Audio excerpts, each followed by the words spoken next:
Hola, ¿qué tal amigos de Perspectiva Laboral? Bienvenidos a un nuevo episodio, a una nueva sesión, a un nuevo podcast.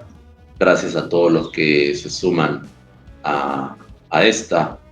Y bueno, saludarte Jesús a la distancia nuevamente, reencontrarnos en este espacio virtual que ya es nuestro hogar, en el cual podemos compartir criterios, conversaciones y bueno, también informar a nuestro público. Así que, sin mayor preámbulo, damos inicio a este episodio. Y el día de hoy nos tiene reunido el desarrollar acerca de una temática en específico, acuerdos que se han desarrollado este último noveno Pleno Jurisdiccional Supremo en materia laboral, el cual el 18 de mayo de este año se ha aprobado, ¿no? Se han aprobado diversos acuerdos con temas relevantes, con temas que vamos a desarrollar el día de hoy, tanto en lo sustantivo, tanto en lo adjetivo, en donde los jueces supremos han llegado a un acuerdo, a un consenso en este Pleno Jurisdiccional Supremo acerca de ciertos temas en los cuales es necesario reflexionar, es necesario hablar y marcar una postura ante esta situación, Jesús. Así que, sin mayor preámbulo, te paso la palabra para que puedas desarrollar acerca de los mismos y bueno, dar inicio a este episodio.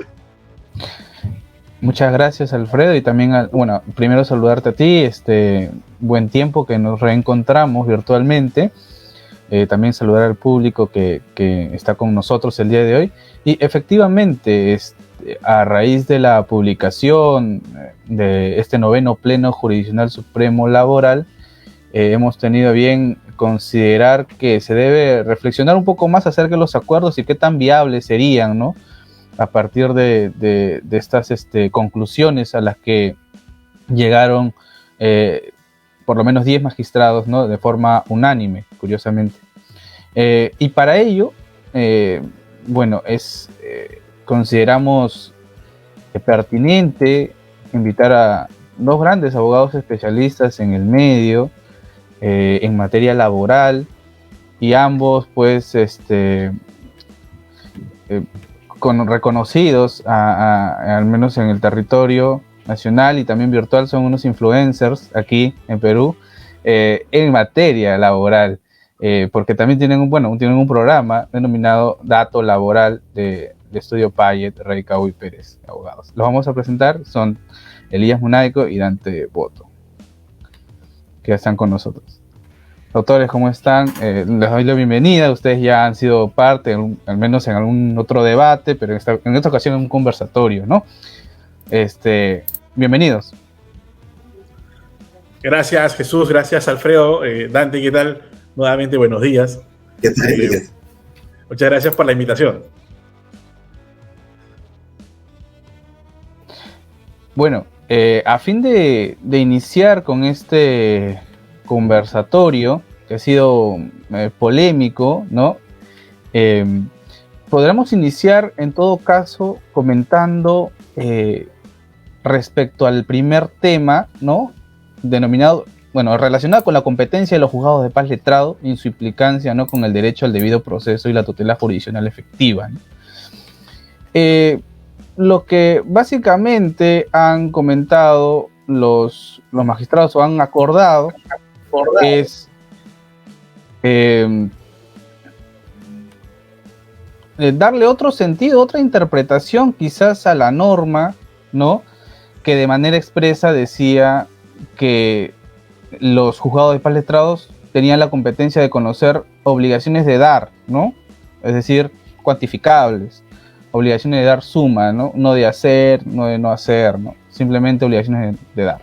Esta digamos, norma se fue ratificada de alguna manera con la interpretación que se hizo en el segundo Pleno Jurisdiccional Supremo del 2014, ¿no?, donde se establecía de forma precisa que no son competentes para conocer pretensiones no cuantificables. Es decir, realmente lo que hizo el segundo Pleno es reforzar lo que ya decía la norma, reforzar a la norma, ¿no?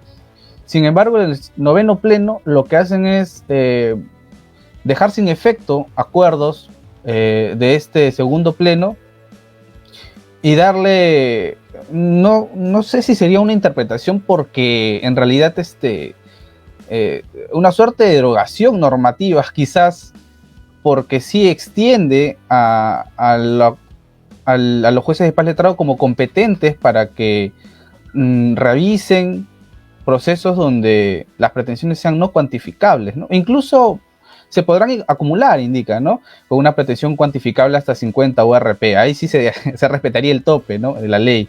Y esto bajo una justificación curiosa, ¿no? Entendida como el fortalecimiento de la justicia de paz letrado en lo laboral, y bueno, ello tendría que ver también la creación de un mayor número de estos juzgados de paz letrados, ¿no? Considero pues que esta disposición no solo estaría, bueno, vulnerando de alguna manera o estaría contraria a la ley, ¿no?, que es el artículo 6 del Código Procesal Civil.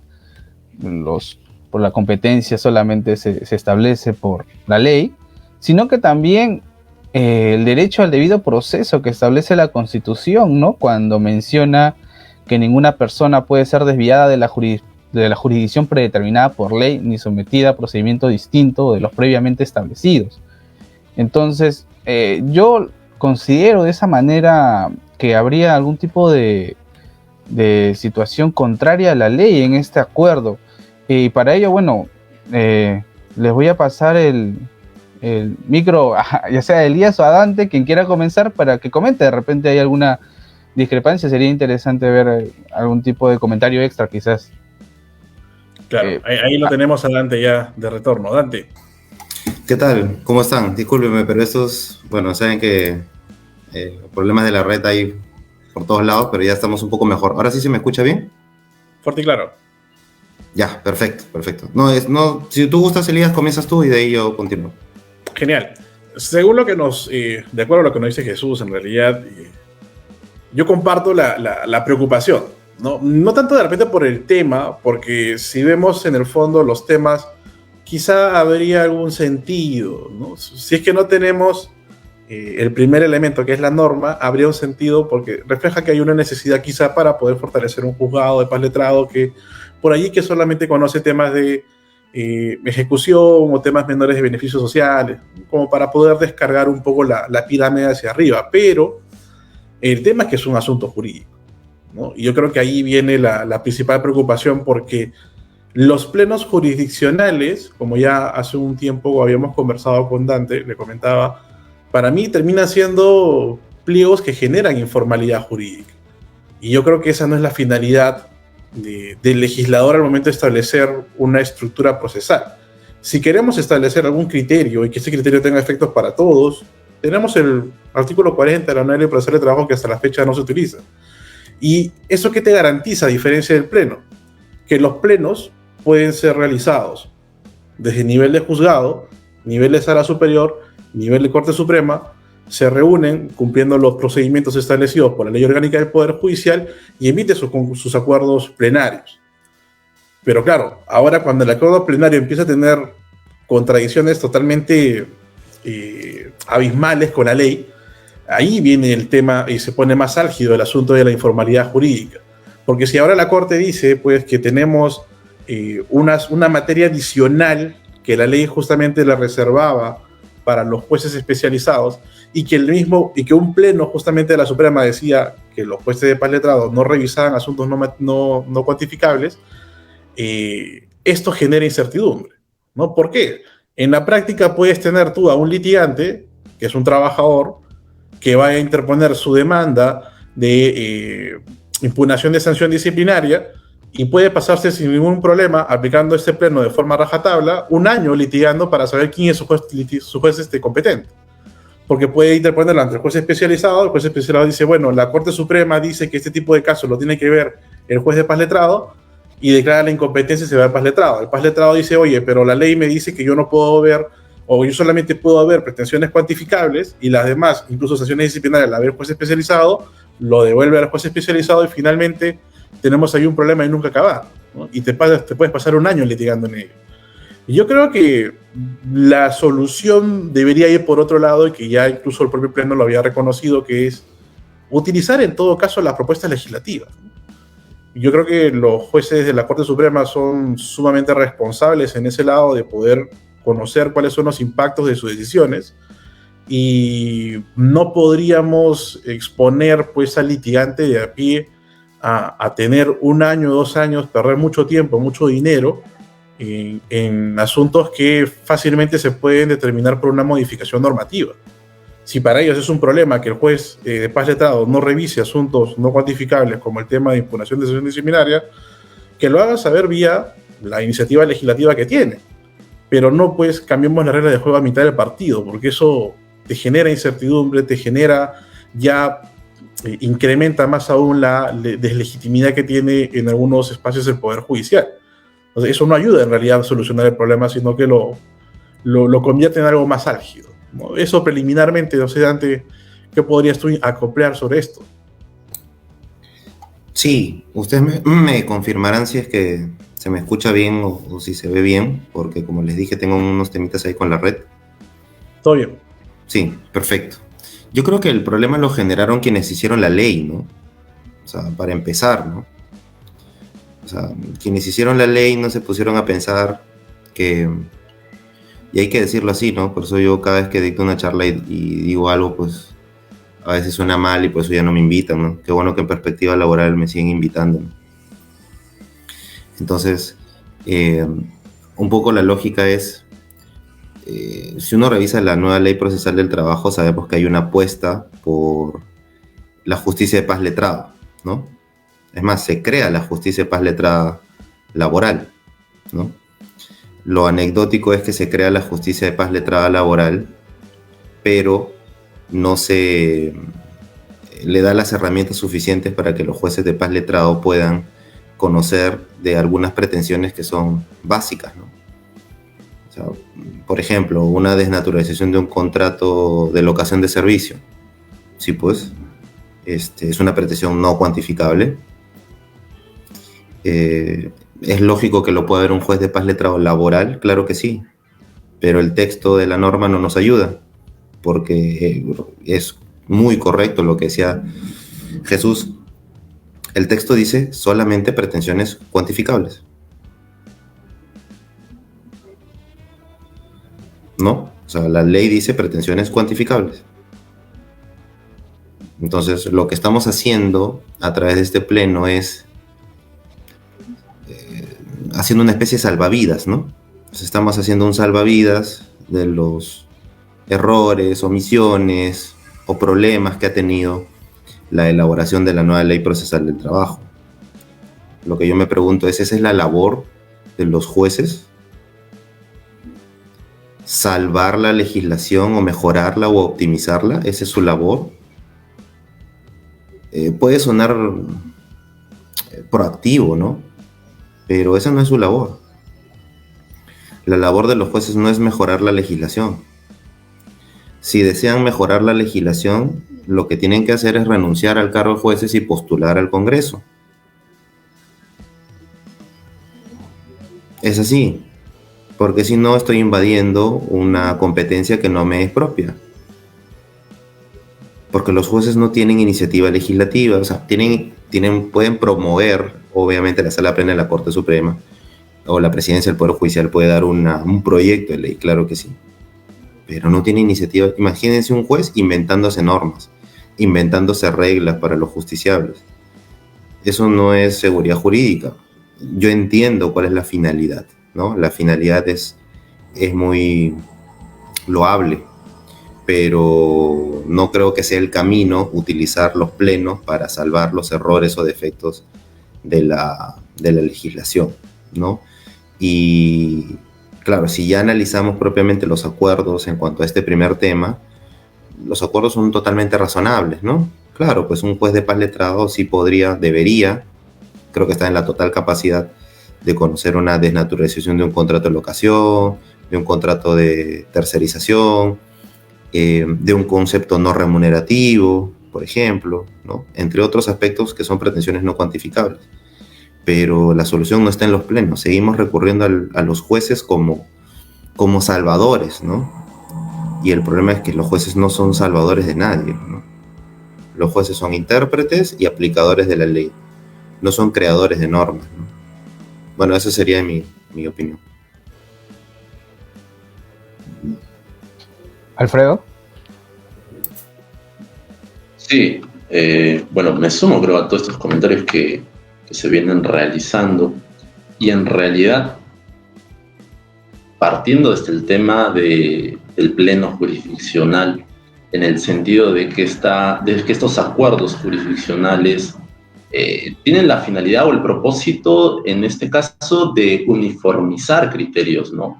De ante situaciones o problemáticas que se tengan a partir de la práctica, se puedan solucionar o obtener o plantear un criterio, ¿no? Pero en este caso en concreto, con el tema de esta competencia, pasa de que vamos a ver en la práctica problemas, ¿no? No va a haber una solución en concreto, sino va a haber una problemática, y como lo decía Dante, ¿no? Al final esto va a tornar en una suerte de no solución, porque ante el caso concreto, por ejemplo, de un trabajador que plantee su demanda y lo plantee pues, a un juez especializado, en este caso concreto de la sanción, que no es cuantificable, o bueno, que accesoriamente podríamos hablar el tema de la cuantificación por su pretensión accesoria, lo plantea un juez especializado, el juez especializado, basándose en este acuerdo jurisdiccional, pues no va a tomar el caso, lo remite a juez de paz letrado, y ahí vemos lo de siempre, ¿no? Estos procesos interminables y la vuelta entre juzgados, entre dilaciones procesales, ¿no? Y vamos a encontrarnos en la práctica de que este acuerdo, este pleno jurisdiccional, no tiene un carácter vinculante, ¿no? Como si lo tuviera quizás el tema de un precedente. Entonces, al final, remitiéndonos al tema de la misma competencia, la competencia solo puede estar establecida por ley, ¿no? Eso creo que es un parámetro, una regla que todos lo tenemos claro. Entonces, es sui generis este caso en el cual, a través de un acuerdo jurisdiccional, se establece una nueva competencia, ¿no? Una competencia que no está dentro de la norma, como bien lo hemos planteado, como es, ¿no? No está expreso en la norma, y en realidad, pues, esta es una labor legislativa, ¿no? No es una labor jurisdiccional.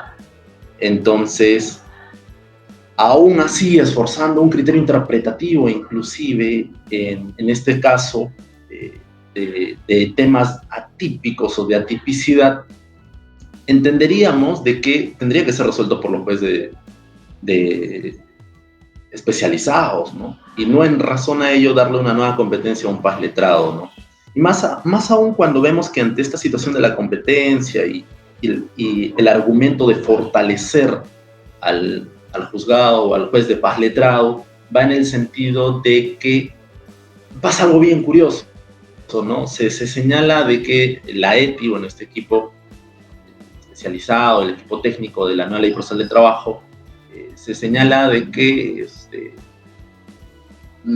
a partir de esta vigencia vamos a analizar cuál es la realidad y la situación en la que se encuentran los órganos jurisdiccionales, y bueno, si se necesita más, pues a partir de su iniciativa pidan la creación de nuevos órganos, ¿no? Entonces nos da una suerte de regla o parámetro, no examinando la situación real de los órganos jurisdiccionales en el sentido del paz letrado, ¿no?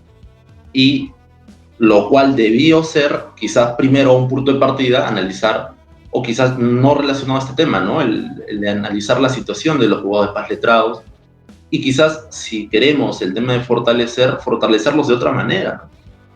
Y como dicen,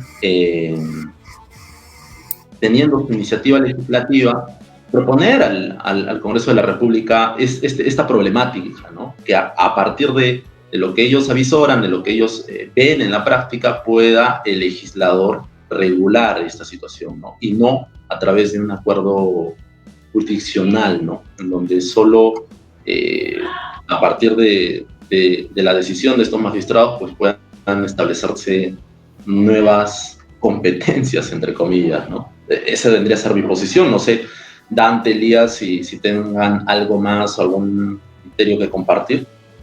Sí, yo quería compartir algo chiquito antes que las redes me vuelvan a generar un problema el Wi-Fi.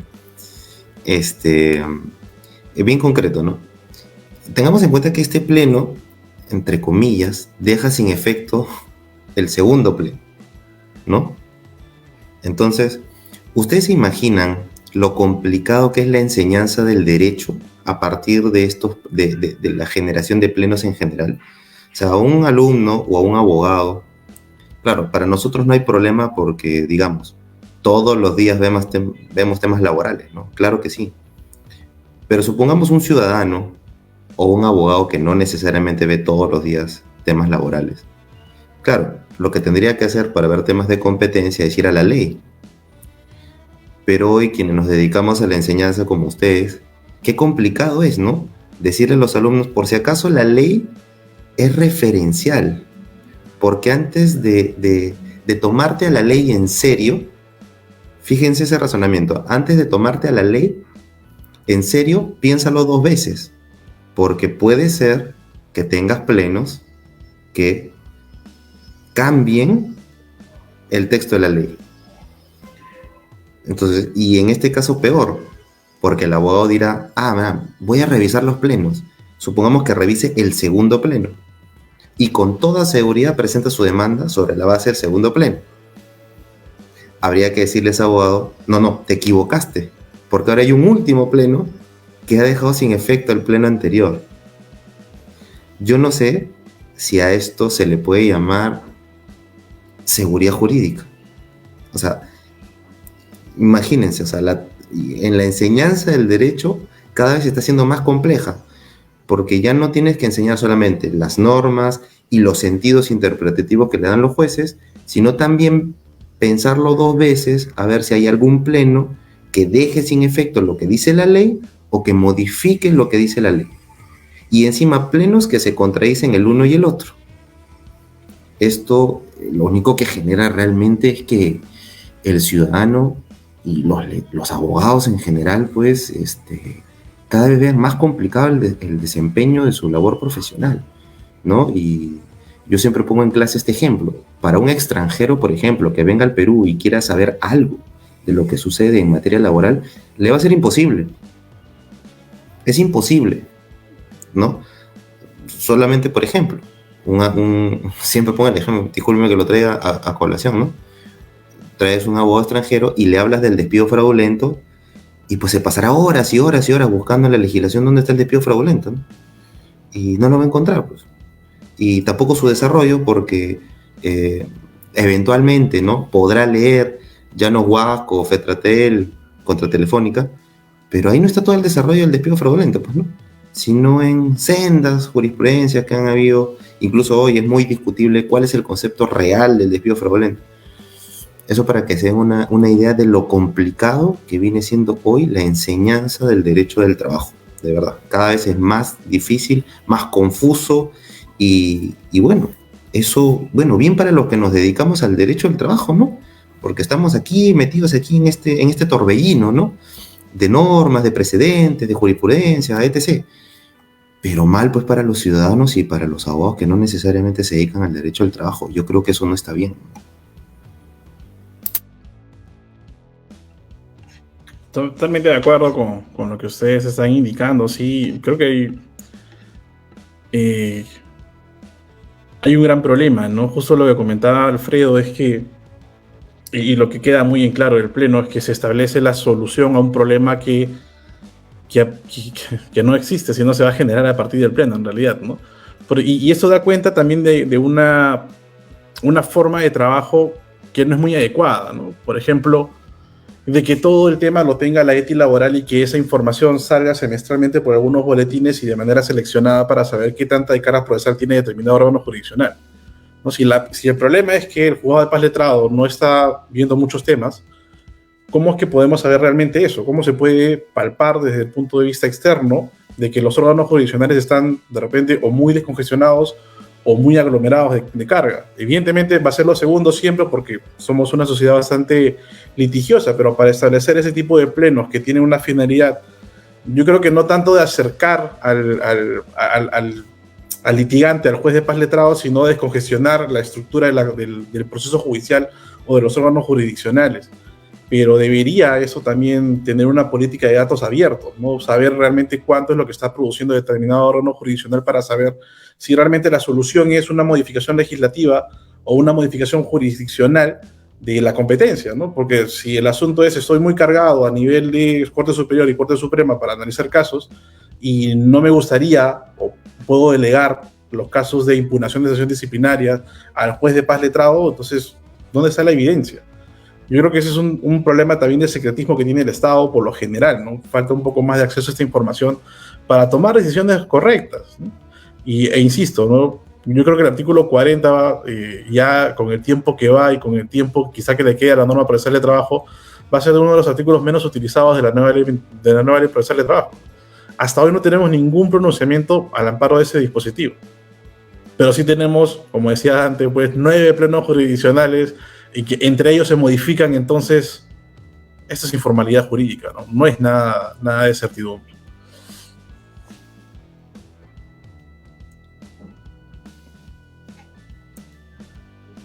Jesús. Bueno, sí, en efecto, ¿no? Al final esta suerte de dar seguridad jurídica, de dar uniformidad jurídica que tendría que, a partir de estos acuerdos, originarse, pues genera más desuniformidad, ¿no?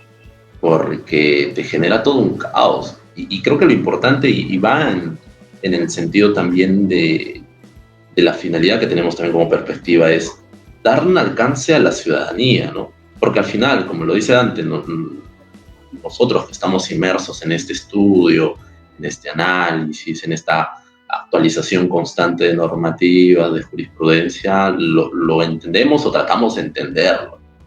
Y a partir de ella, pues nos pronunciamos o hacemos ciertos análisis o reflexiones, pero la ciudadanía en general, como le dicen, van a tornarse a una problemática, ¿no? Porque alguien, un ciudadano común y corriente, que quiera averiguar o quiera saber, pues va a remitirse solamente a la norma. En el mejor de los casos va a remitirse a algún u otro pronunciamiento jurisprudencial.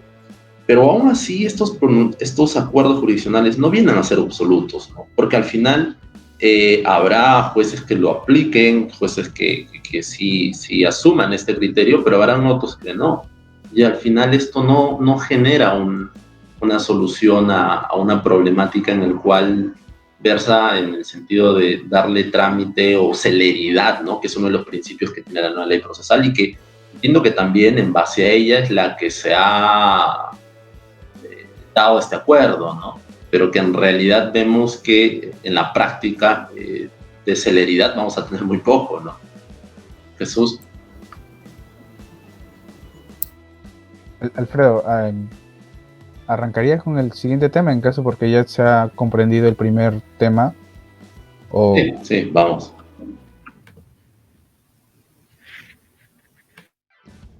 Vamos con el segundo tema para no dilatar más este análisis, que la verdad pues podríamos aquí quedarnos horas de horas y quizás desarrollándolo de manera más detallada, ¿no? El segundo tema, que es el acuerdo acerca del plazo de caducidad para impugnar judicialmente una sanción disciplinaria distinta al despido, que en realidad viene a ser el tercer tema en el acuerdo, pero por un tema didáctico lo estamos haciendo porque tiene relevancia o relación con el tema de la competencia, ¿no? De la cual hablábamos. Y en este plazo de caducidad, en este noveno pleno, llegan a dos acuerdos, ¿no? Primero, el primer acuerdo va referido al tema de que se establece el plazo de caducidad para impugnar una sanción disciplinaria distinta al despido, porque entendemos y bueno, sabemos que el tema del despido está establecido, ¿no? En norma. ¿Y qué dice el acuerdo? De que el plazo de caducidad para las sanciones disciplinarias, para impugnación de sanciones disciplinarias, van a ser de 30 días hábiles contados desde el día siguiente de notificada la medida, para los trabajadores del régimen laboral de la actividad privada. Ahora, también en el acuerdo, el 3.2, por así decirlo, mencionan, ¿no?, de que de conformidad en el artículo 107 de la Constitución, en concordancia también con la Ley Orgánica del Poder Judicial, corresponde a la Sala Plena de la Corte Suprema ejercer el derecho a iniciativa legislativa, que es lo que señalábamos hace un instante, ¿no? Por lo que corresponde dar cuenta al Congreso de la República respecto a la necesidad expresamente de regular el plazo de caducidad antes referido, ¿no? Y hacen su propuesta legislativa. Entonces aquí tenemos un acuerdo en el cual a la vez ya señalan expresamente el plazo de caducidad y a la vez también dicen, o reconociendo, ¿no?, que en realidad este es un tema legislativo, remiten esta propuesta al legislador, ¿no? Básicamente este es ese segundo punto. Damos pase a Elías, Dante, para que nos grafiquen y nos señalen su posición al respecto, ¿no? ¿Empezamos? Sí, yo quisiera comenzar con una pregunta un poquito sugerente, ¿no? Porque al parecer lo que hace la Suprema es suplir aquí un vacío, ¿no? Como si realmente el legislador se hubiera olvidado de establecer un plazo de caducidad para las sanciones disciplinarias. Lo que me gustaría preguntarles, o que nos preguntáramos un minuto, es: ¿realmente el legislador se olvidó?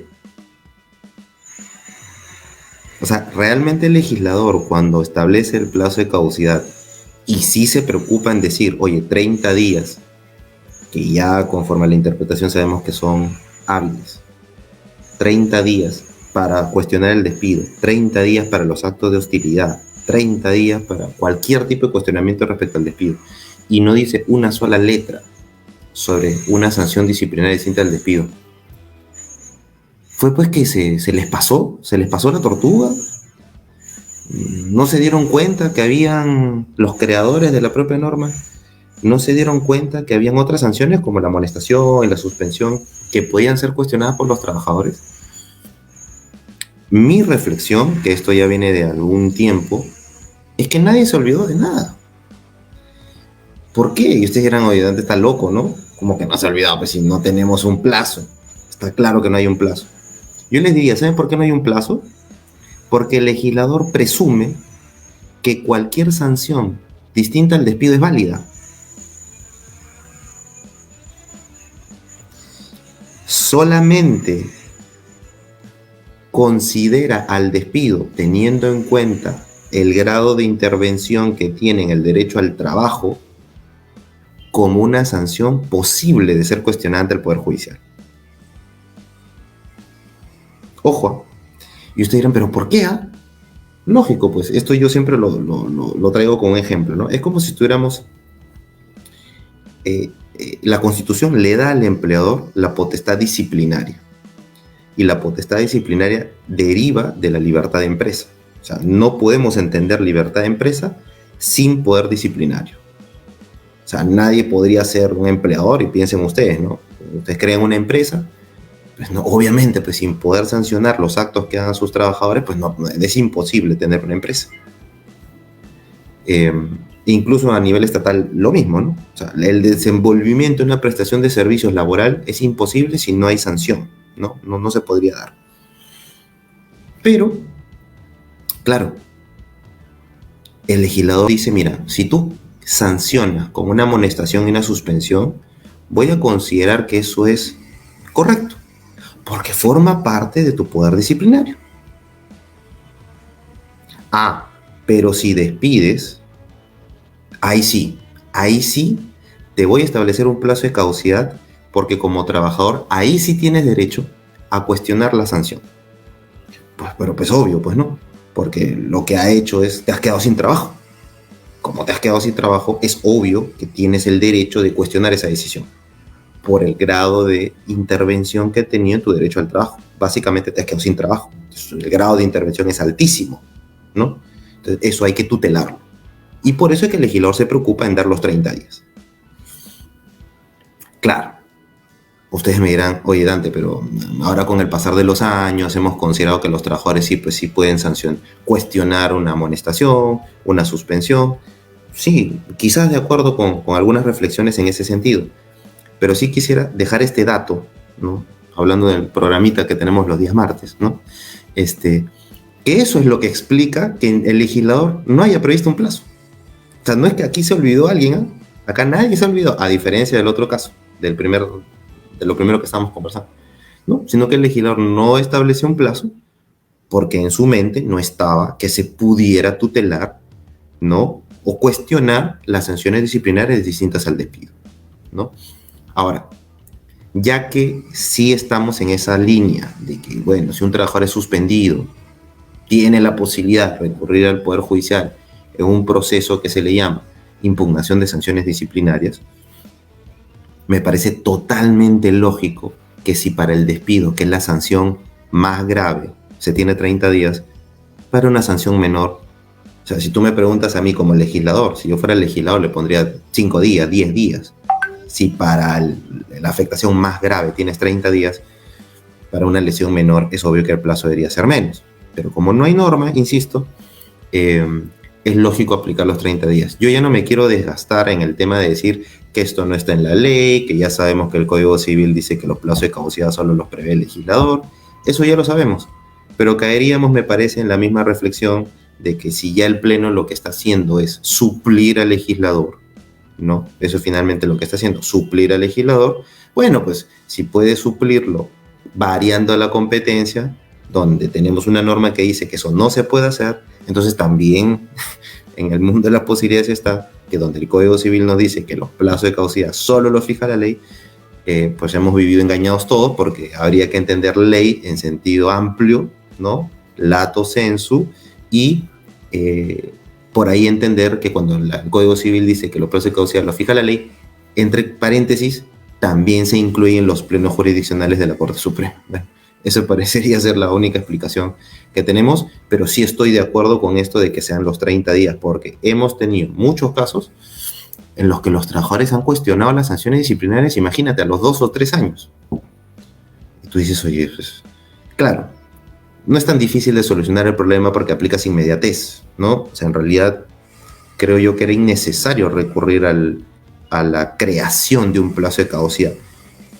Argumentativamente hubiera sido más saludable decir que en aplicación del principio, o que de recordarle a los jueces de esta nación de que el principio de inmediatez no solamente aplica para el empleador, sino también para los trabajadores, y que por tanto ese principio tendrá que ser aplicado en cada caso en concreto. Por ejemplo, sin llegar a la creación de un plazo de caducidad ilegal, ¿no? Pero, insisto, estamos en la línea de que queremos solucionar problemas, entonces, bueno, vayamos más allá de lo que dice la ley.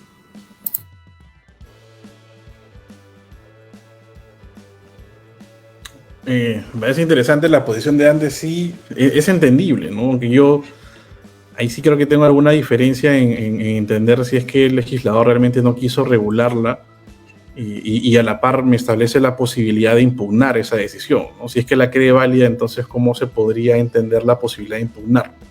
Creo que ahí sí discrepamos un poco, pero creo que en esencia sí, pues hay un olvido de la aplicación de la inmediatez al momento de verificar estos casos. Y claro, el problema allí surge con el tema de la inmediatez, que al ser un principio, en principio, a pesar de la redundancia, algunos jueces pues terminan de inaplicarlo sencillamente, ¿no? No porque no lo sepan, sino porque a veces de repente no es su postura aplicar la inmediatez en favor del empleador, considerando de que sí sería posible que un trabajador pudiese impugnar una sanción incluso después de tiempo, porque no tenemos una disposición legal, ¿no? Un ejemplo claro es lo que pasó cuando se generó el despido fraudulento e incausado y la posibilidad de impugnarlo, ¿no? Señalaban algunos jueces incluso que habían hasta 10 años para poder impugnar un despido. Y eso nos da cuenta de la sociedad legal en donde estamos, ¿no? Porque si no tenemos algún parámetro legal y vamos a esperar que se apliquen los principios, bueno, tenemos pronunciamientos que nos dicen que puedes imponer un despido en 10 años. Y yo creo que ahí sí se requeriría pues un margen legal que establezca un freno, ¿no? Porque muchas veces la judicatura o los órganos jurisdiccionales son legislativamente creativos o doctrinariamente interpretaciones muy creativas. Pasó con la norma del plazo de caducidad de impugnación de despido de 30 días naturales, pasó a ser en la práctica y hasta ahora 30 días hábiles, ¿no? O sea, se termina diciendo una cosa distinta a lo que dice la norma. Pero al menos tenemos esa previsión normativa que te establece un límite a esa posibilidad de decir no son 30, son 10 años. Y claro, otra forma incluso de poder solucionar estos temas es verificar en la interna del proceso si realmente fue una sanción disciplinaria que a partir del momento en que se impuso en adelante el trabajador no volvió a incurrir en la misma infracción, o por el contrario su esquema de evaluación de personal fue incrementándose, fue mejorando, con lo cual te diría que la sanción fue bien impuesta y no tenemos nada que debatir después. Pero ese ya es un asunto de fondo. Si queremos establecer un asunto de forma como límite a la posibilidad de acceder a la justicia, porque finalmente eso viene a ser una norma de prescripción o de caducidad, yo creo que sí tendríamos esta necesidad, ¿no? Y lo bueno entre todo lo que nos dice la Corte es que reconoce que sí se requiere una disposición legislativa que establezca este supuesto de delimitación. Y nuevamente me parece que la Corte sigue insistiendo en estos temas de los plenos jurisdiccionales, y que va de la mano con lo que la Corte quiere hacer, ¿no? Porque hay una propuesta legislativa incluso de modificar el recurso de casación, por ejemplo, y establecer como una causal de casación la inaplicación del pleno, de los acuerdos plenarios de la Corte Suprema, ¿no? Pero creo, insisto en esta idea del inicio, esto termina generando más informalidad porque es un cajón desastre este tema de los plenos. Se puede incorporar cualquier tema a pesar de que no sea un asunto realmente cuestionable o realmente útil para la solución de conflictos laborales, sino quizá para descongestionar un tema administrativo que debería tener una solución en el aparato administrativo del Poder Judicial con apoyo de los órganos jurisdiccionales, pero que no va pues por una modificación legislativa.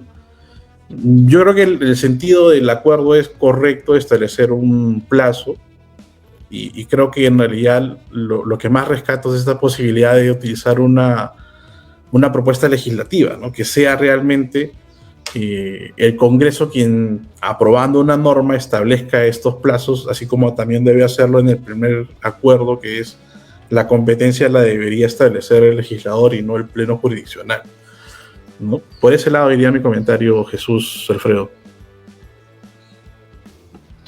Sí, bueno, igual parece que también coincidimos en este punto, ¿no? Porque, bueno, sin repetir lo que ya se comentó, parte del fundamento que se utiliza, ¿no?, para llegar a este acuerdo es citar por ahí una jurisprudencia, una sentencia de la Corte Suprema donde se señala que, claro, también para el procedimiento disciplinario de una sanción distinta al despido se debería respetar, debería seguirse un debido procedimiento, ¿no?, un derecho de defensa, para que el trabajador pueda absolver las imputaciones, ¿no? Entonces, si es que tomando de punto de partida esta sentencia, que dice, bueno, no hay una regulación legal, ¿no?, como sí sucede con el despido, pero nosotros ahí sí nos podemos amparar pues en principios, ¿no?, de un debido procedimiento, el derecho de defensa, derecho fundamental de defensa. Entonces, a partir de ahí cursarle, ¿no?, la imputación. Entonces, toman esta sentencia de la Corte Suprema a fin de decir, bueno, entonces si debe ser similar el procedimiento disciplinario de despido al de otro tipo de sanción, entonces en lo judicial también podría ser, pues, ¿no? Eso es lo que también parte de ahí, para agregar algo extra, pues, también el desconcierto, o al menos el rechazo a este acuerdo, que también no tocamos, pero se incluye, ¿no?, como parte de la competencia de los juzgados de apel letra A, de forma expresa, ¿no?, respecto al primer tema, ¿no? Parte de uno de los acuerdos fue incluir a la impugnación de sanción disciplinaria como parte de la competencia de los juzgados de paz letrados. Es curioso. Y también otra cosa que me parece curiosa es que aquí sí consideraron necesario que la Sala Plena de la Corte Suprema proponga al Congreso de la República esta modificación legislativa, que por cierto también la modificación legislativa como que no sería muy, o no termina de cerrar, porque reiteran en diferenciar tipos de despido cuando ya debería cerrarse en impugnación de despido ya, ¿no? O sea, ya no hablar de despido arbitrario, nulo, la verdad, porque impugnación de despido de forma general, ¿no? Pero bueno, a lo que iba es que aquí sí consideraron necesario que la Sala Plena pues proponga. Sin embargo, en el primer acuerdo, que es sobre la competencia, no consideraron que era correcto que la Corte Suprema proponga al Congreso de la República, ¿no? Entonces ahí me parece curiosa esa situación, porque ambos sí eran necesarios que sean pues propuestos al Congreso de la República para su modificación, ¿no? O bueno, a pesar de que ya lo establecieron así, ¿no? O sea, no sé qué tanto también era necesario que lo propongan. El acuerdo debería ser en todo caso que se proponga, más bien, ¿no? Que se proponga en ambos casos, no, y no disponerlo, ¿no? Bueno, eso iba por ahí. Yo quería comentar un último temita. Yo creo que Perspectiva Laboral ha logrado algo nunca antes visto, ¿no? Que Elías y yo estemos en desacuerdo en algún tema jurídico laboral, ¿no? Ya eso es un hito, ¿no? En nuestra... bueno, me parece haber escuchado que en teoría somos influencers, no sé de dónde o de quién, ¿no? Pero bueno, ha logrado ahí algo increíble. Yo sigo con mi idea y lo que contaba Jesús es bien interesante, claro. Eso refuerza pues lo que yo les decía, ¿no? O sea, nuevamente, dicen, oye, ¿por qué no se estableció un plazo para impugnar las sanciones disciplinarias? No, es que el legislador no tenía en la mente que se pudiera hacer, ¿ok? ¿Y cómo se refuerza esta idea? Con el hecho de que no te prevé un procedimiento para aplicar una sanción disciplinaria. O sea, claro, la Suprema ha dicho, no, es que hay que respetar el derecho de defensa y por eso hay que seguir el mismo procedimiento del despido para las sanciones disciplinarias. No, señores, aquí nadie se olvidó de eso, nuevamente. Y hay que revisar algunos manuales de sanciones disciplinarias. Aquí no se ha escrito ninguno, ¿no? Hay muchos en España, por ejemplo. ¿Cuál es la lógica? No digo que esté bien o mala, estoy explicando la lógica, ¿no? La lógica es, nuevamente, si tú ejerces un poder jurídico, como es el poder disciplinario, ese poder, el ejercicio de un poder otorgado, se considera válido, pues. O sea, si tú me das poder para hacer algo, lo que yo haga respecto a ese poder se considera válido. Entonces, si yo sanciono disciplinariamente a un trabajador, se considera que esa sanción es válida. ¿Cuál es la única en la que partimos al revés? En el despido. En el despido es el empleador el que tiene que acreditar la justificación del despido. Ahí la sanción se presume inválida, más bien. Y es el empleador el que tiene la carga de acreditarlo ante el Poder Judicial. Por eso, cuando no tenemos plazo para impugnar y cuando no tenemos procedimiento, esos dos hechos, desde mi punto de vista, van en la línea de que el legislador no tenía pensado que se pudieran cuestionar las sanciones diferentes al despido. Insisto, si ustedes me preguntan a mí, yo de acuerdo con que sí se pudieran impugnar ante el Poder Judicial. Claro que sí, porque pueden haber abusos, sí. Pero lo que estamos haciendo, como decía Jesús, con esta última jurisprudencia, bueno, ya no tan última, ¿no? Ya hace algún tiempo, ¿no? De la Corte Suprema, incluso el Tribunal de Fiscalización Laboral también lo ha ratificado en algún pronunciamiento sí reciente, es que, claro, asimilar o aplicar el procedimiento de imputación de falta grave a una sanción disciplinaria, a mí me parece totalmente indebido, ¿no? O sea, imagínate, tú quieres amonestar a un trabajador y lo que tienes que amonestar, ni siquiera suspender, amonestar, lo que tienes que hacer es imputarle, que ese trabajador se defienda y luego recién puedes amonestar. Esto no es lógico desde mi punto de vista porque, insisto, lo que debería pasar es que se considere válida la sanción y si el trabajador considera que la sanción es injusta, es indebida, es impropia, su derecho de defensa, ¿dónde lo ejerce?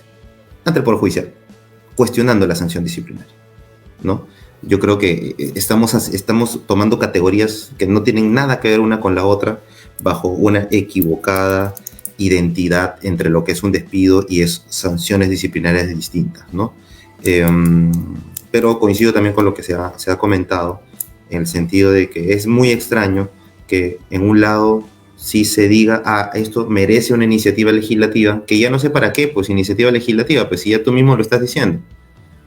O sea, ¿ya para qué? ¿No? O sea, ya, ¿para qué? Si ya tú mismo estás estableciendo en tu pleno que esto va a ser así.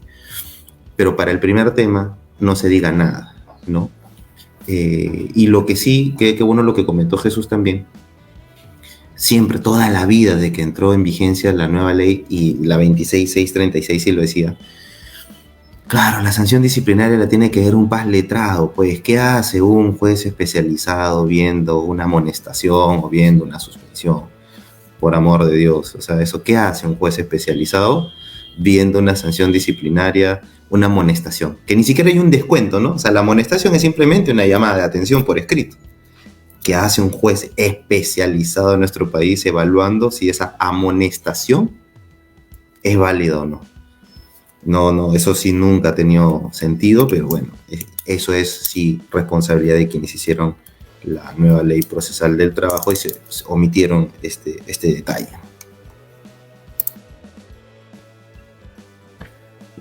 Interesante, ¿eh? Interesante Disculpa, Jesús, ¿te querías comentar algo, me parece? No, justo...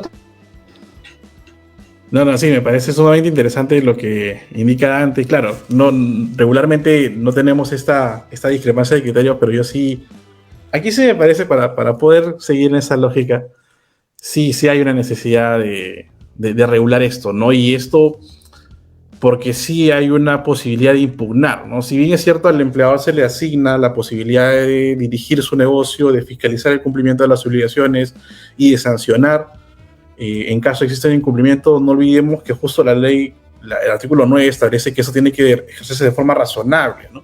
¿Y cómo tú podrías distinguir entre las sanciones irrazonables y las sanciones razonables si no es justamente con un control jurisdiccional? Yo creo que allí sí se prevé la posibilidad de que pueda impugnarse una sanción disciplinaria, ¿no? Y aquí yo creo que viene el asunto por dos lados, ¿no? Porque si yo no reconozco la posibilidad de impugnar, lo que es distinto a decir de que el empleador puede sancionar, el empleador puede sancionar válidamente, y eso está aparte dentro de su ejercicio de poder de dirección. Eso es totalmente correcto.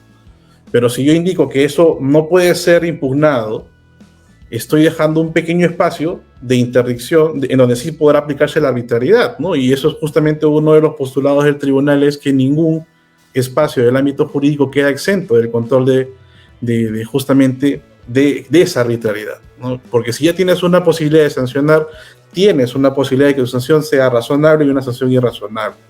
Y la posibilidad de verificar cuándo es una o la otra es justamente con la acción judicial. Y creo que aquí de repente el problema que tiene la Corte con su razonamiento, porque dice, oye, sí, los trabajadores pueden impugnar y requieren un plazo para hacerlo.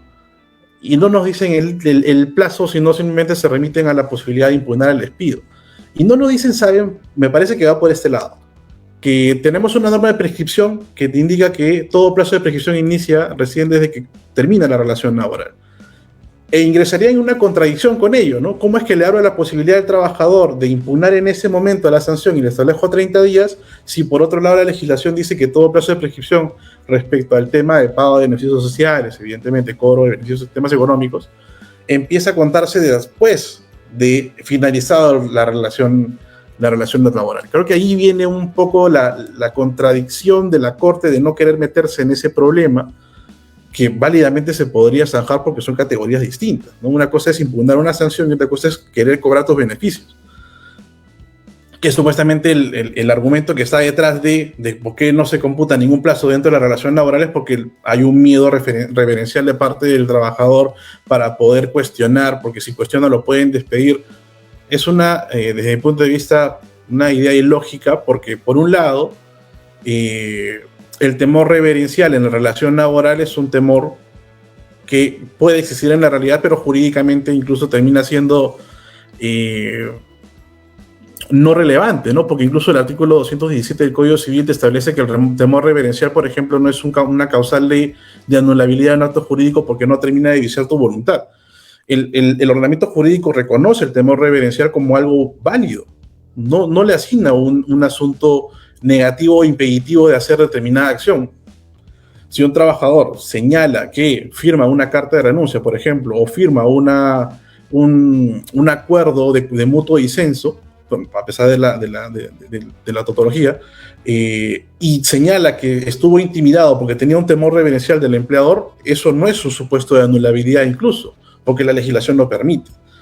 Y además que dentro del mismo esquema laboral tiene esquemas de protección, no solamente porque tiene la posibilidad de poder acudir a SUNAFIL en caso de que exista alguna vulneración a las normas laborales, sino porque se crean figuras que justamente protegen al trabajador que reclama, que es la figura de la nulidad de despido, por ejemplo. Aquel trabajador que es despedido por haber hecho una reclamación laboral a su empleador está dentro de la causal de la nulidad del artículo 29.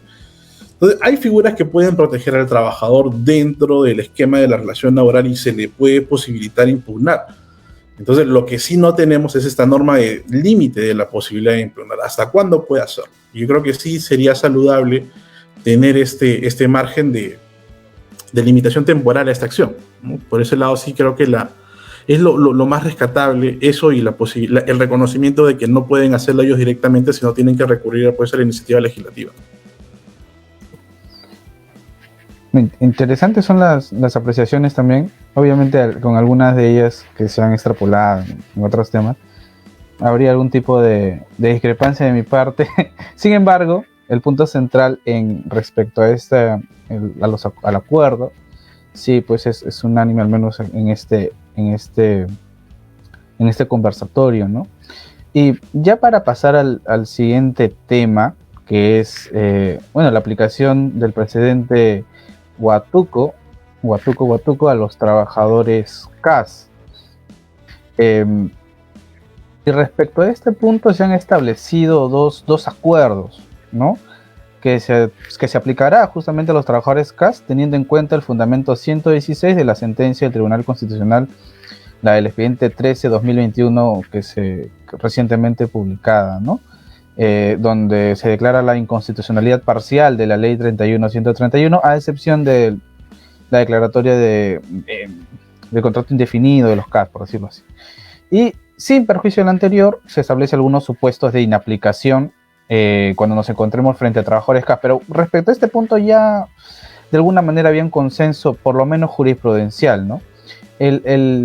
Digamos, lo polémico viene en la aplicación del CAS, que si bien conocido ya la posición de Dante y también de Elías en un anterior debate respecto al CAS y bueno, digamos que la inclusión, el acceso a la carrera, a la función pública, etcétera, ese sería ya digamos una temática de ese debate, ¿no? Inclusive, pero aquí lo que a mí me preocupa, y quizás ellos tienen otra visión desde otro punto de vista, pero a mí lo que me preocupa es que cuando salió este precedente, Watuco, ¿no? Se determinó, pues, en términos generales, que no podrá ordenarse reposición a plazo indeterminado cuando se acredite, pues, que la parte demandante no ingresó a la administración pública mediante un concurso público de méritos para una plaza, pues, presupuestada y vacante de duración indeterminada, ¿no? Tiempo después, creo que meses pasó, para que se emita una sentencia del propio tribunal del expediente 6681-2013, que es el caso Cruz Llamos, donde aclara que los alcances del presidente Watuco, aclara estos alcances señalando que el bien que busca proteger el presidente es el de la carrera administrativa, ¿no? Justamente, entonces no para todos era aplicable el presidente Watuco, sino para aquellos que están, digamos, inmersos en una carrera administrativa, pueden ascender, ¿no? Eso en términos simples, ¿no? Entonces, esto resulta relevante porque ellos indican que hay ciertos regímenes que sí forman parte, ¿no? Como los 276, ¿no? Y otros. Sin embargo, también establecen otros que no forman parte de ella, ¿no? Como por ejemplo, obreros municipales, y dice trabajadores CAS. De manera expresa, ¿no? Esto fue, digamos, ratificado por una sentencia de la Corte Suprema, que es la 4336-2015 ICA, y a partir de ahí la jurisprudencia laboral lo estuvo, pues, digamos, de manera unánime aplicando o inaplicando Huatuco para los casos. Llega esta sentencia del Tribunal Constitucional del 13/2021 que declaró una inconstitucionalidad parcial de la Ley 31.131 y establece, sin mencionar al caso Cruz Llamos, que es la que, digamos, aclara el alcance que el presidente Huatuco protege la carrera administrativa, sin mencionarla, porque yo lo he buscado por todos lados, le he dado control F y no la menciona. Hace una suerte de aplicación Huatuco, tampoco sin aclararlo, porque indica, ¿no?, que el trabajador, que va a haber reposición de un trabajador CAS de tiempo indeterminado, pero el juez deberá comprobar que el trabajador ingresó a un concurso público para una plaza con carácter permanente, que eso en el país, al menos yo no he visto un trabajador, yo que también he tenido la suerte de concursar por CAS, siempre es pues por 3 meses, temporales. Entonces, no he visto que han aperturado hasta el momento, al menos que me equivoque, alguna institución, un concurso público para una plaza con carácter permanente. Que las labores que realiza, bueno, las labores que se realiza obviamente son de la actividad principal, ¿no? Y que también será la reposición de un trabajador del régimen CAS con labores de necesidad transitoria de suplencia, solo podrá ordenarse dentro del plazo del correspondiente contrato, ¿no? Eso también es otra situación curiosa, porque es como reponerte para que termines tu mes que te queda, ¿no? Y ¿para qué lo repones? ¿No? Ya mejor darle la indemnización, ya pues, ¿no? Sin embargo, eso también es algo polémico, ¿no? Ese es el fundamento 116, y el noveno pleno lo replica. Y cuando lo replica, entre otras situaciones, a mí, el momento de revisar los fundamentos de cuál es la razón por la cual ahora se aplica a los CAS, indican que la exclusión de la aplicación del presidente Huatuco a los trabajadores CAS se dio en un contexto en donde los contratos CAS tenían una vigencia determinada, o sea, eran temporales, y la extinción del referido contrato podría ser realizada en forma unilateral por la entidad contratante sin que ello diera lugar a una reposición. Sin embargo, dice que al haberse modificado dichos supuestos, ¿no?, y que ahora son indefinidos, etcétera, ya ahora sí se le puede aplicar. Pero retomemos, ¿no? ¿Cuándo ha sido determinante para aplicar o inaplicar Huatuco que el contrato sea indefinido? Nunca. El asunto o el bien que se protegía era, o lo que uno tenía que determinar como juzgador era verificar si ese trabajador se encontraba en curso en la carrera administrativa. Y los CAS no pueden, los CAS no ascienden, pues, ¿no? Para que uno pueda ascender o hacer, por ejemplo, en el Poder Judicial una carrera judicial, tendría que renunciar a su CAS y pues concursar en un, bueno, valga la razón, concurso público que hayan aperturado de plazo indeterminado y que pueda hacer, pues, ascender, etcétera, ¿no? Pero en síntesis, los CAS no ascienden, no tienen carrera administrativa. Entonces, aquí utilizan un fundamento que es el de la temporalidad, que ahora, como son indefinidos, ya sí se les aplica. Porque si ponemos el mismo ejemplo, por ejemplo, para un obrero municipal, que los obreros permanentes son permanentes, ¿no?, en el tiempo, salvo que lo saquen pues por un tipo de falta. Entonces también apliquemos los Huaticos, porque ellos son indefinidos, ¿no? Esa es la lógica. Entonces también apliquemos Huatuco a los obreros municipales y a todo aquel que, aunque esté o no esté en la carrera administrativa, pues solamente importaría que ahora son indefinidos. Entonces ahí yo creo, y eso no ha sido materia de mayor análisis, simplemente ha sido ese, ¿no? Esa es mi visión. Me gustaría escuchar la visión también de Dante, Elías, a ver, seguramente tienen una distinta, ¿no? Sí, no, que tú ya sabes lo que vamos a decir, creo, así que por eso como cualquier experto en litigación, te adelantas, ¿no?, a lo que la otra persona va. Sí, no, definitivamente nuestra visión del mundo laboral en eso sí es opuesta, ¿no? A ver, algunas ideas iniciales. Primero, que Huatuco ha sido despedazado, ¿no?, por la jurisprudencia del Poder Judicial. Y eso parte de una actividad irresponsable, es mi opinión, y me hago dueño de mis palabras, irresponsable por parte de los jueces del Poder Judicial, ¿no? Porque nuevamente, ¿no? O sea, si no me gusta una sentencia del Tribunal Constitucional, entonces, fácil, la reinterpreto, pues. Reinterpreto los alcances de una sentencia del Tribunal Constitucional y hago, entre comillas, una especie de distinguish, ¿no? O sea, hago distinciones y digo, el TC es equivocado porque en realidad el caso que quiso analizar no es este, sino es otro. Y este caso que yo tengo para resolver es distinto, ¿no? Yo creo que eso habla de una actividad irresponsable y de por parte del Poder Judicial, porque quien tiene, nos guste o no, la responsabilidad constitucional de ser el órgano de cierre de la interpretación de la Constitución es el tribunal. Entonces nos tiene que gustar lo que diga el TC, o sea, si es conforme a mi idea política del mundo o no. O sea, eso tiene que ser así, pues. Porque si no, entonces mejor cerramos el TC y ya, ¿no? O sea, ¿para qué sirve? Pues si cada uno va a hacer lo que quiera con los pronunciamientos que haga, ¿no? Entonces, si nos ubicamos cuando se expide la sentencia Huátuco, realmente la finalidad de esta sentencia del Tribunal Constitucional fue muy loable, ¿no? Y era tratar de analizar el caos que sigue existiendo en materia de gestión de los recursos humanos en el Estado. Porque es un caos, ¿no? Y sobre todo, y siempre lo he dicho, atenuar el caos que había generado ya con Llanos Huasco contra Telefónica y Fetratel contra Telefónica. ¿Por qué? Porque cuando emite Llanos Huasco y Fetratel contra Telefónica, lo que haces es crear en el Perú una estabilidad laboral absoluta. Pero esa estabilidad laboral absoluta, nos guste o no, podría tener cierta lógica en el sector privado, pues.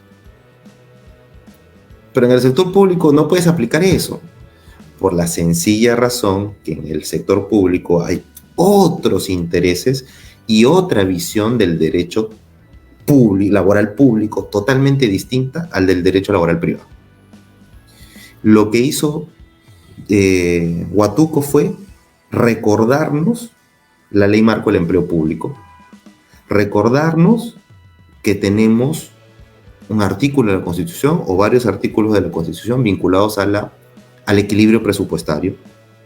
O sea, reponer a una persona en la función pública o a un servidor público no puede ser la misma lógica de reponer a un trabajador en el sector privado. Porque ¿cómo se sufragan los gastos en el Estado?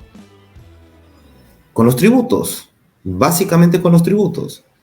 Entonces, para que una persona pueda prestar servicios en el Estado, tiene que tener, por temas de orden, una vacante presupuestada y haber ingresado, y ese es el otro tema, por concurso público.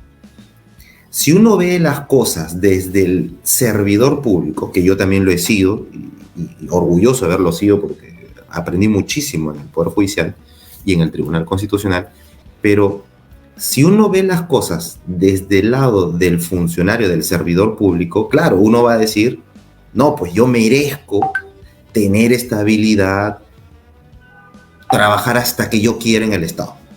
Sí, claro, yo también lo diría, pues si fuera servidor público en este momento también lo diría, ¿no? Sí, claro.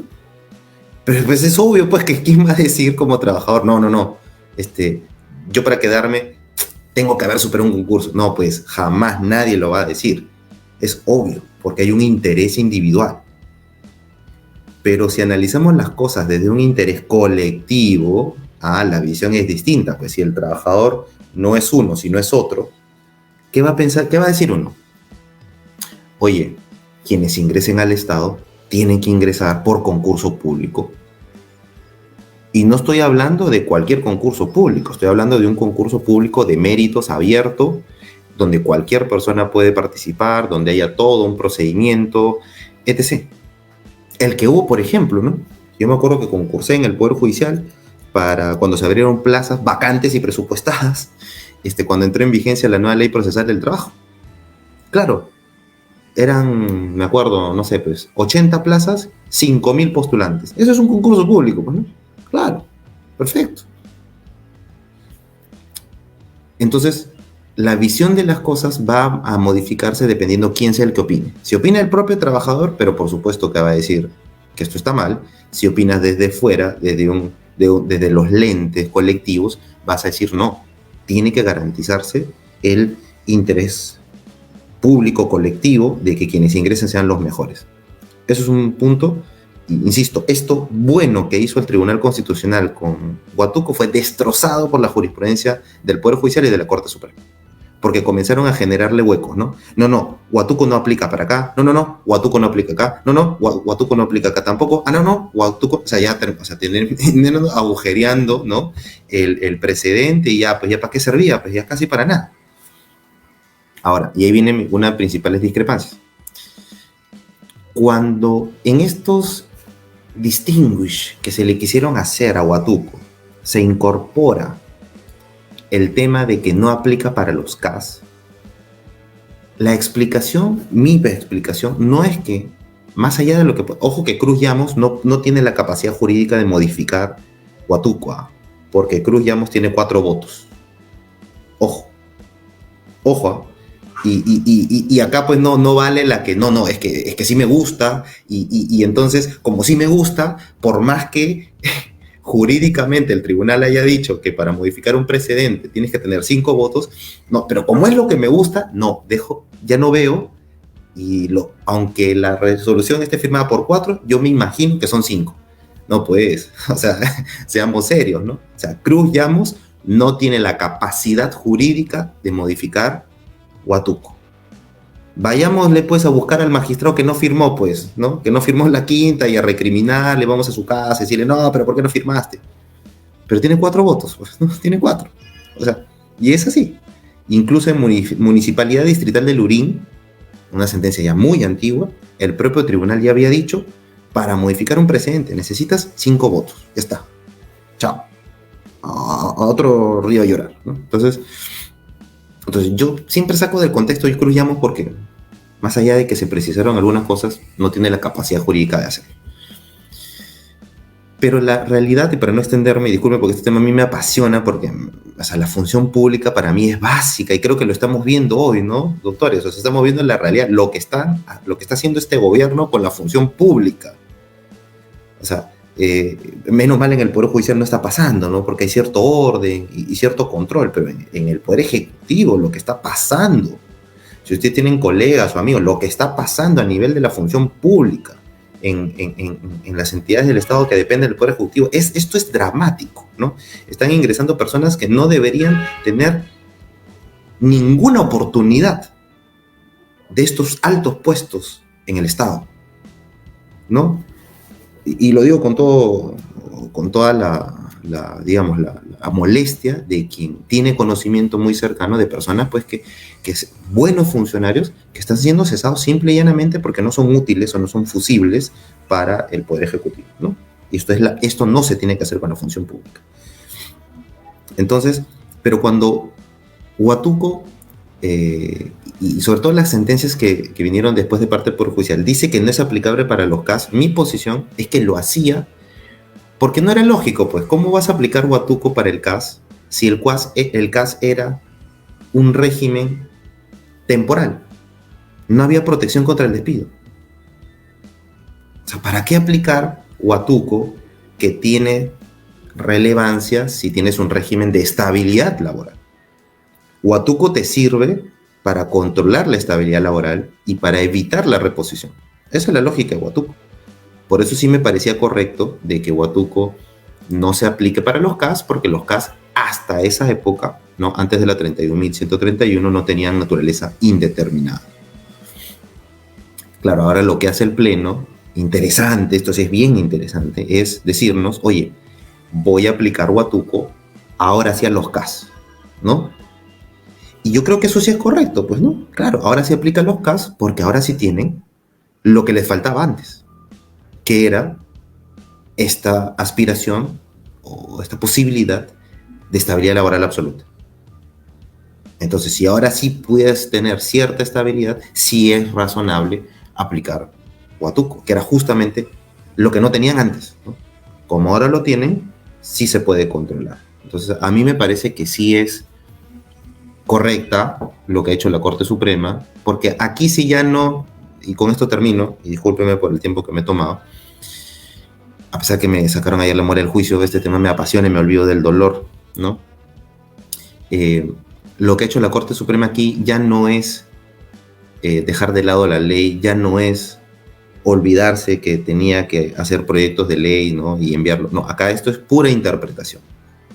Y pura interpretación de sentencias, ¿no? Entonces yo creo que acá sí tiene un ámbito mucho más dúctil, ¿no? Para moverse.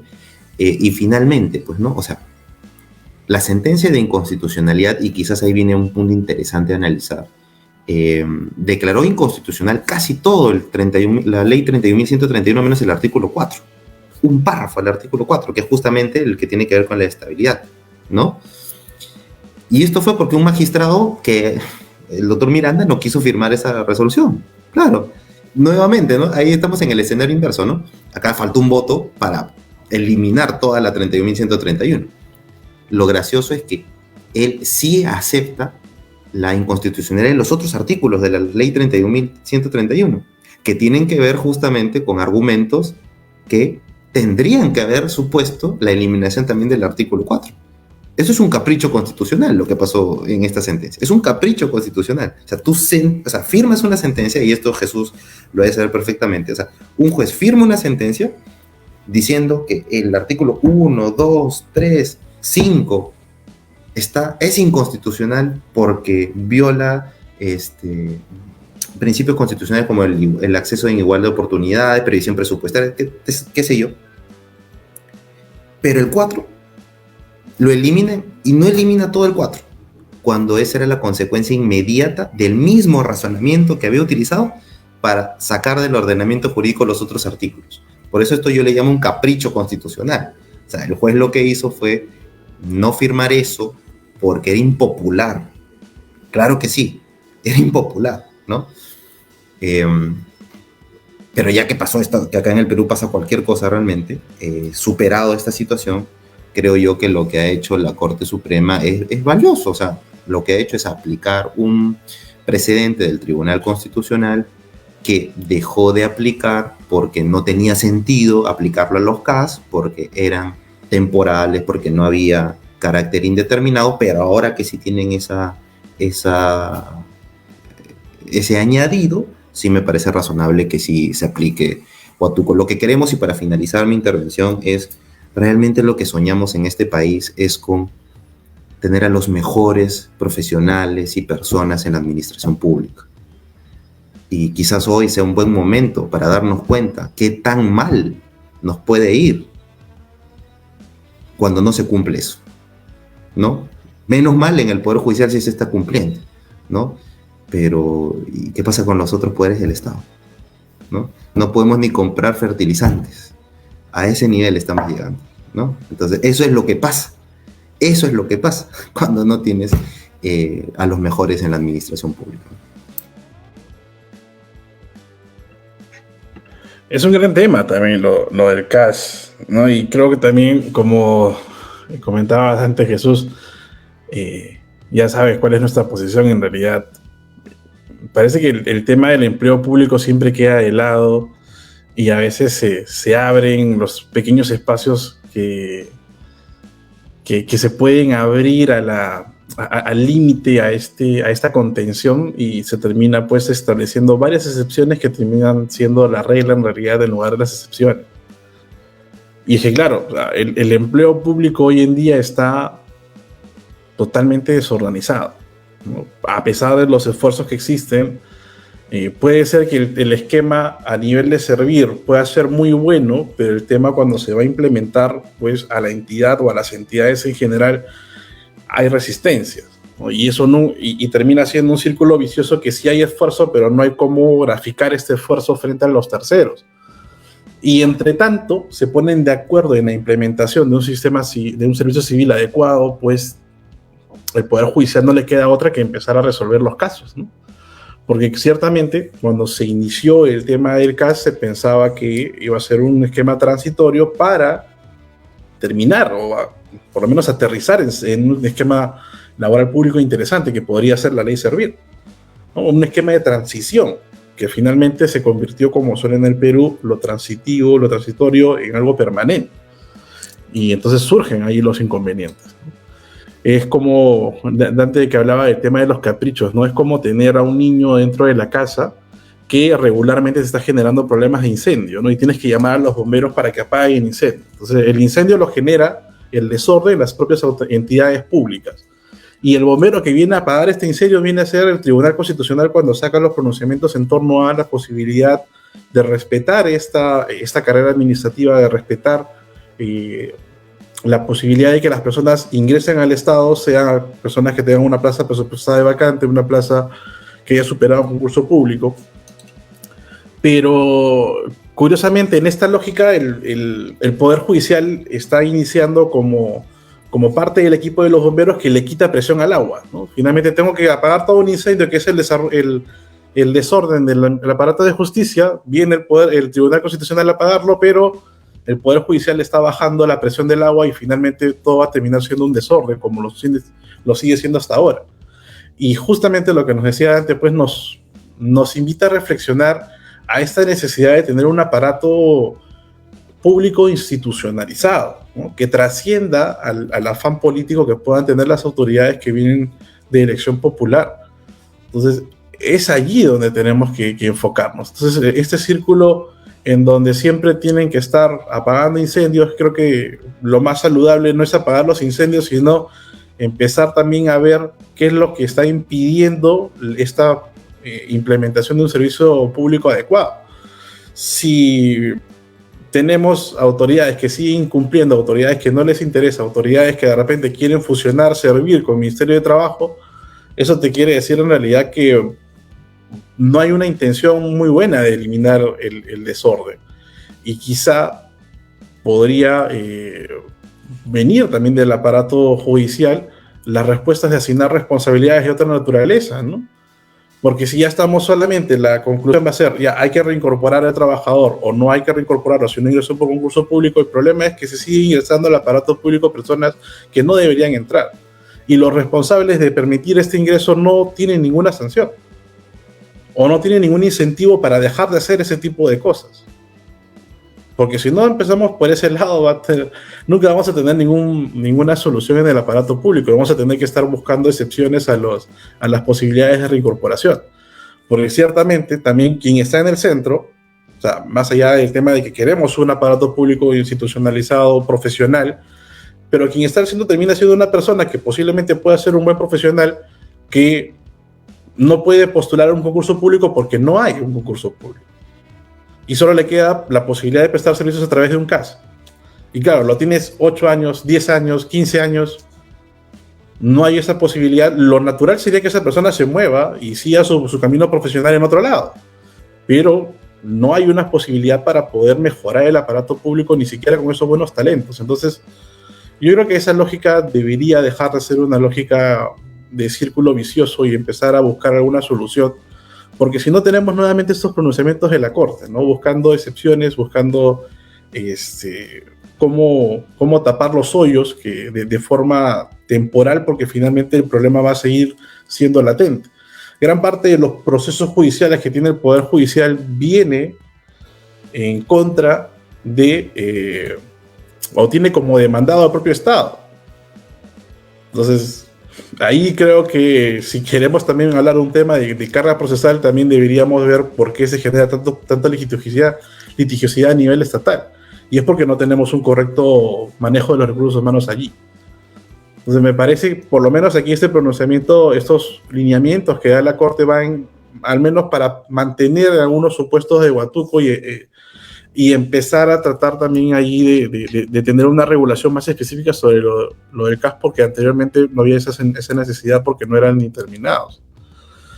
Pero yo creo que la solución va por otro lado, ¿no? Quizá la Corte también ahí utilizando, ¿no? Sabiendo cuál es la forma de los problemas, porque ellos sí analizan los problemas, tienen la temática ahí a la mano para decirlo, y el problema de esta persona o el problema que tenga el poder Judicial o el aparato estatal en general, X cantidad de reincorporados que no tienen un concurso público, un ingreso público, es por determinados mecanismos de deficiencia, y reflejar a la sociedad, ¿no? Porque aquí también tenemos un problema de falta de comunicación. hay muchas personas que no están adecuadas para el puesto, siguen su proceso judicial y logran tener un puesto permanente, pero no es una persona que estuvo capacitada desde el inicio para poder trabajar allí. Y lo vamos a mantener allí por justamente tiene un mandato judicial que ya luego no podemos dejar de lado. Entonces ahí se refleja una necesidad. Si el Poder Judicial conoce la problemática de por qué el Poder del Estado no está contratando bien o está permitiendo gran cantidad de reincorporados, a pesar de que se requiere valorar o resguardar otro bien jurídico, también la posibilidad de generar iniciativas legislativas en ese sentido. Oye, tu principal problema como Estado al momento de contratar es que no tienes concursos públicos de repente adecuados, que no tienes un perfil de puesto adecuado, sino que simplemente se permite ingresar, o que tienes personas en el aparato estatal que te permiten contratar a cualquier persona que no cumpla con el perfil y esa persona luego se termina quedando en el Estado. Eso también es un problema que debería reflejarse a través de algunas propuestas, y qué mejor que el Poder Judicial, que tiene la metodología o la problemática a la mano para poder extraer algunas propuestas de solución, en lugar de estar ordenando ya tantas reincorporaciones de trabajadores que no cumplen con perfiles o que no tienen o que no van en esa línea de tener un servicio público profesionalizado. Yo creo que también tendríamos que atender a ese lado, ¿no?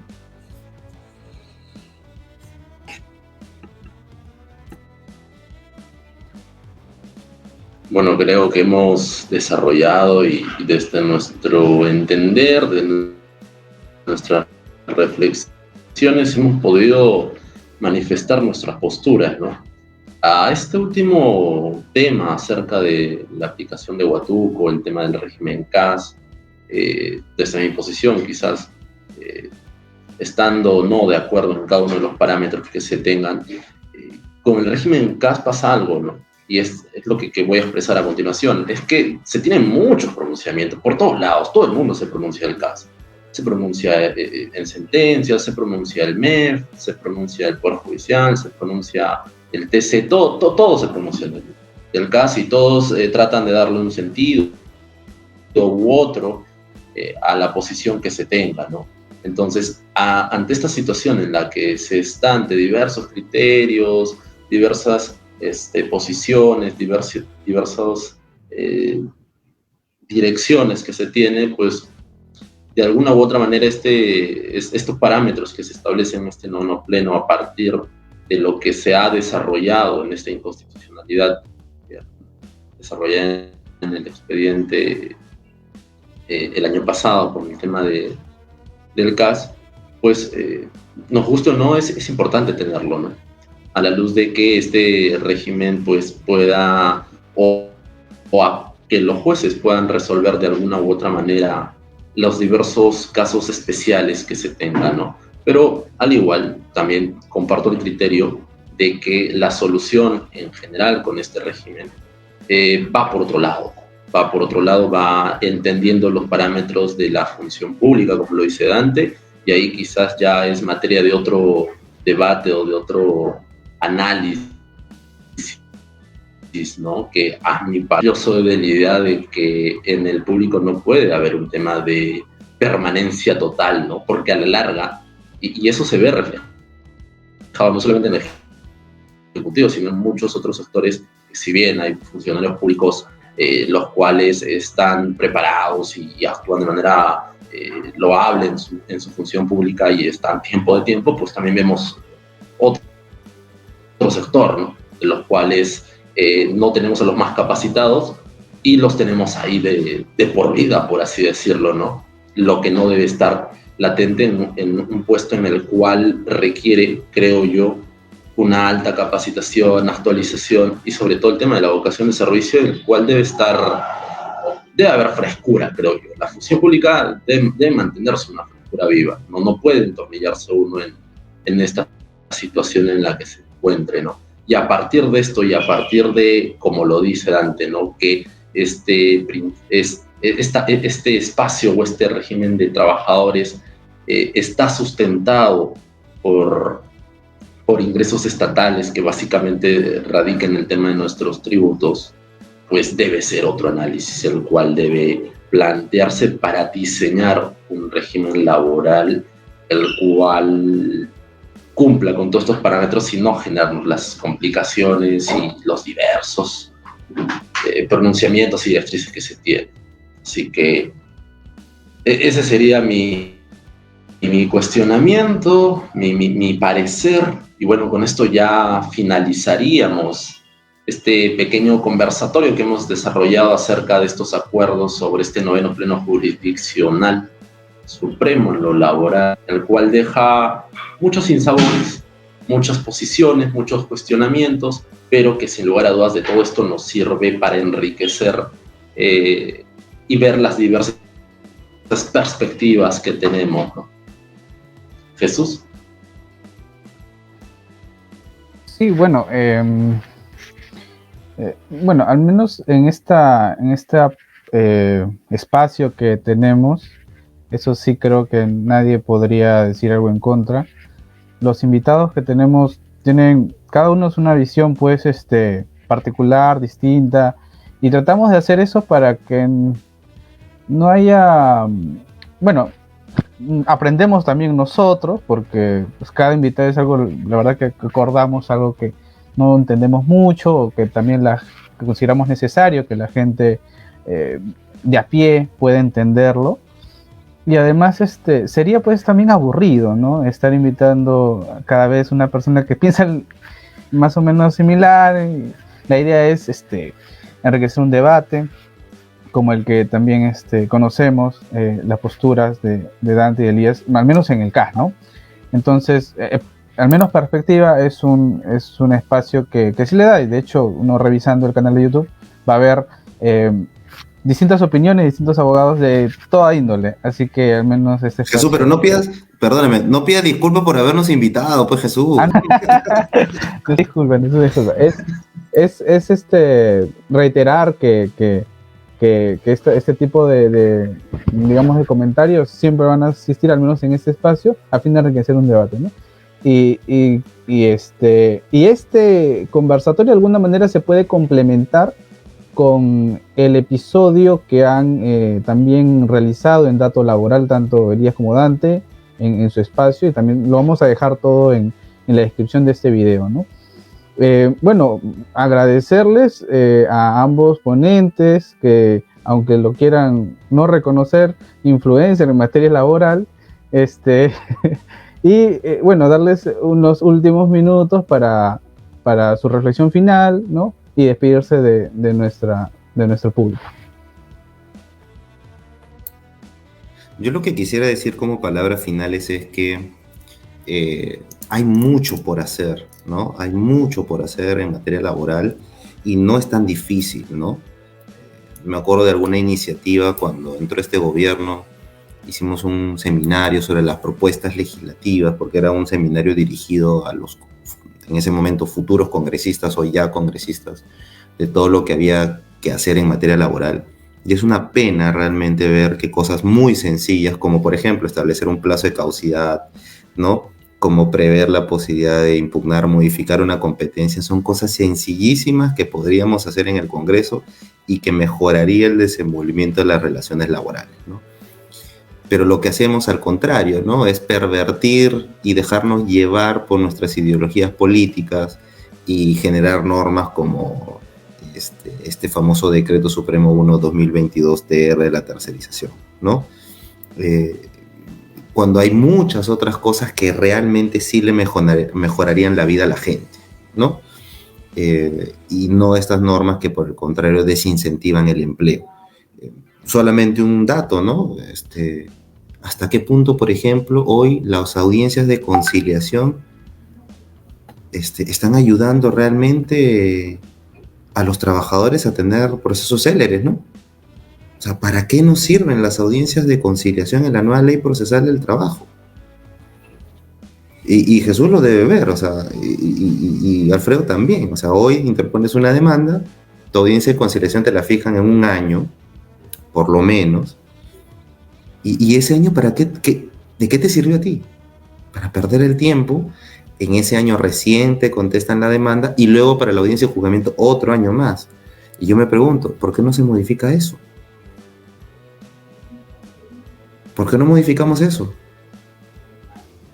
O sea, ¿por qué no hacemos como, por ejemplo, un proceso de conocimiento, ¿no? Donde el demandado tiene 30 días para contestar, pero no ya generamos una audiencia de conciliación, sino de frente, una audiencia de juzgamiento. Y si las partes quieren conciliar en ese espacio-tiempo, perfecto, lo pueden hacer. Eso sí le mejora la vida a la gente, pues. Y eso es muy sencillo de hacer. Pero no, o sea, queremos ya abordar los temas más discutibles, los que más resistencia van a tener, pero las cosas sencillas que sí van a mejorar nuestra vida en materia de relaciones de trabajo, no lo hacemos. Y eso significa pues que realmente el Congreso tampoco está haciendo bien su trabajo, menos aún el Ejecutivo. Y bueno, y el Judicial lo que está haciendo es, como tomo las palabras de Elías, sirviendo de bombero, ¿no? Los jueces no son bomberos de nadie, pues, ¿no? Los jueces no deberían hacer esa labor. Comprendo y justifico hasta cierto punto lo que vienen haciendo los plenos, pero a quien deberíamos exigirle normas que fortalezcan las relaciones laborales y mejoren la empleabilidad en este país es al Congreso, no a los jueces. A los jueces les estamos exigiendo que hagan cosas para las que no fueron designados y para las que no fueron elegidos, ¿no? Eso sería mi reflexión final y bueno, insisto que qué bueno que perspectiva laboral sea un ámbito, ¿no?, en el que todavía somos libres de opinar, ¿no? Y nada, invito a todos quienes lo siguen a ustedes también a seguirnos a nosotros en este pequeño y humilde espacio llamado Dato Laboral de casi todos los martes a las 7 de la noche, en la que con Elías y ya seguramente los vamos a invitar a ustedes para devolver esta gentileza, analizamos jurisprudencia interesante en materia laboral. Jurisprudencia siempre controvertida y que un poco lo que hacemos es tratar de que la gente la conozca, ¿no? La gente de a pie, que el trabajador sepa sus derechos, pero que también sepa sus obligaciones. Que los empleadores sepan sus derechos y también sepan sus obligaciones, ¿no? Y con esta frasecita termino. Hasta donde yo sé, la disciplina se llama derecho del trabajo. Este es el objeto, el trabajo. No se llama derecho del trabajador, pues. No. Ni tampoco del empresario, ¿no? Es derecho del trabajo. Entonces, hay que escuchar a todas las voces y espero, Jesús, que no tengas problemas por habernos invitado el día de hoy.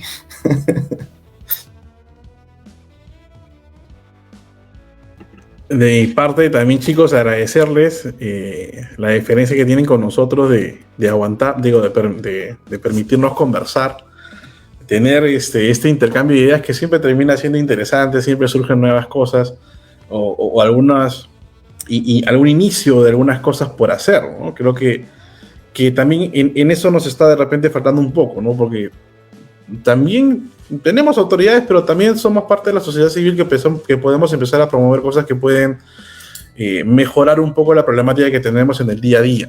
Entonces, y eso creo que espacios como este nos da esa posibilidad de conversarlo, de empezar a meditar sobre ello, empezar a trabajar y ver la posibilidad de gestionarnos de esa manera, ¿no?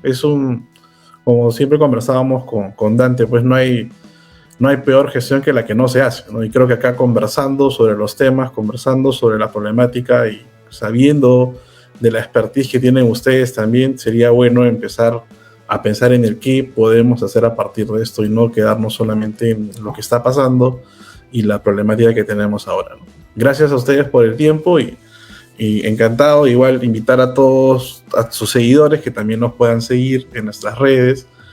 Tenemos el espacio que Dante nos ha comentado los martes a las 7 de la noche. E igual, en algún momento ustedes también van a participar, van ahí para poder intercambiar algunas ideas y también saber de su experiencia en ese tema, ¿no? Muchas gracias, chicos. Muchas gracias, Dante, Elías, por acompañarnos el día de hoy. La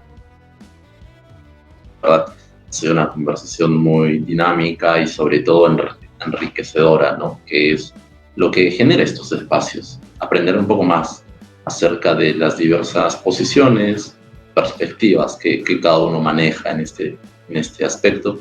Y creo que nos quedamos con esta última reflexión que se invita a todos, ¿no?, a tener mayor participación. Como ciudadanos, es una obligación que tenemos todos, a involucrarnos más en los temas, a no solamente quedarnos en nuestra situación o en nuestra posición, ¿no? Y creo que también es una vez, ¿no?, a conocer de verdad todas las realidades, no solo una realidad, todas las realidades, y a partir de estas realidades que se tienen, a partir de las diversas situaciones en las que estamos envueltos en la ciudad, en el ámbito rural, en las diversas regiones en las cuales se está, poder buscar soluciones, ¿no? Que, como dice Dante, no son complicadas, no son problemas con soluciones inviables, ¿no? Son problemas en los cuales ya se tienen pautas, mecanismos, y en los cuales se pueden mejorar la situación de todos nosotros. Así que gracias por la invitación, gracias por aceptar la invitación, por acompañarnos el día de hoy, y bueno, reiterar a todos los seguidores a que se suscriban a nuestras redes sociales. Estamos en YouTube, estamos en LinkedIn, en Facebook, y bueno, también este episodio estará en Spotify a modo de podcast, así que también invitamos a nuestros seguidores a que puedan escucharnos y seguirnos por esas redes, y también las redes de nuestros invitados, ¿no? Dato Laboral, los martes, pueden seguir también las redes de los invitados, de Dante Boto, de Elías Munaico, por LinkedIn, por Facebook, y también, pues, no menos del estudio, ¿no?, en el cual laboran. Agradecer también al estudio Payet Rey, Pauvi Pérez, por el apoyo y por estar hoy con dos de sus abogados. Así que muchas gracias por todo ello, y nos vemos hasta una próxima sesión. Hasta pronto. A ustedes, que estén bien. Buen fin de semana para todos.